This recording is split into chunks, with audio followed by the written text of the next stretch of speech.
નમસ્કાર, હું છું પ્રિયા અને તમે જોઈ રહ્યા છો જનતા કી જાણકારી ન્યૂઝ। નજર કરીએ આજના સમાચાર ઉપર। આજ રોજ ફરી પાછા દેવભૂમિ દ્વારકા અને ઓખા વિસ્તારમાં ગેરકાયદેસર દબાણો ઉપર દાદાનું બુલડોઝર ચાલ્યું। આજ રોજ દ્વારકા નગરપાલિકા વિસ્તારમાં સર્વે નંબર 32માં આવેલ અંદાજિત ચોરસ મીટર 232 જેટલું ધાર્મિક દબાણ કે જેની કિંમત અંદાજિત 40,60,000 જેટલી થાય છે તે દૂર કરવામાં આવેલ છે।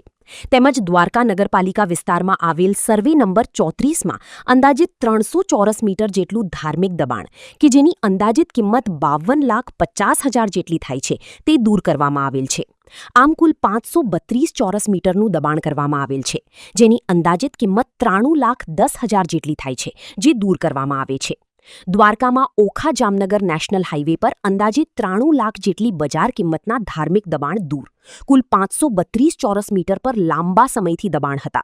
દબાણ હટાવ કામગીરી હજુ યથાવત। રિપોર્ટ લલિત શિંગંડિયા।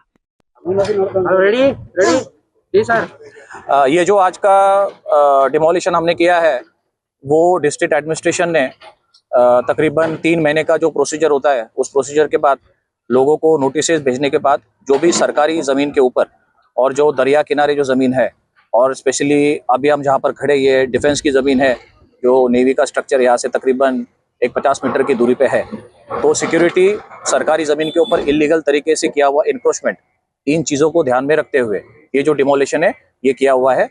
इस एरिया में तकरीबन जो एरिया खाली करवाया है वो 2,500 स्क्वायर मीटर का है और तकरीबन उसकी वैल्यू जो है 2,27 लाख रुपए की है।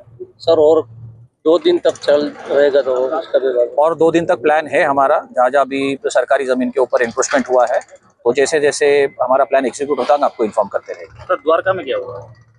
द्वारका में आपको बता दिया अभी ऑलरेडी हो गया डिमोलिशन जो भी होना था, है ना। आज का खत्म है यहाँ पर ही, इसके बाद अभी कुछ नहीं बचा हुआ है।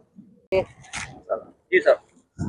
આજ રોજ દેવભૂમિ દ્વારકા જિલ્લાના દ્વારકા નગરપાલિકા વિસ્તાર તેમજ ઓખા નગરપાલિકા વિસ્તારના તેમજ જે કોસ્ટલ એરિયાઝની એકદમ મેરીટાઈમ સિક્યુરિટીને અસર કરતા જે જગ્યા છે તે જગ્યા ઉપર જે ઇલીગલ સ્ટ્રક્ચર્સ હતા તેને પર્યાપ્ત માત્રામાં પોલીસ બંદોબસ્ત સાથે અને રેવન્યુ વિભાગની સાથે મદદમાં પ્રશાસન સાથે ઇલીગલ સ્ટ્રક્ચર્સ દૂર કરવામાં આવેલ છે તેમજ શાંતિપૂર્ણ રીતે હાલ અમારું કામ ચાલુ છે।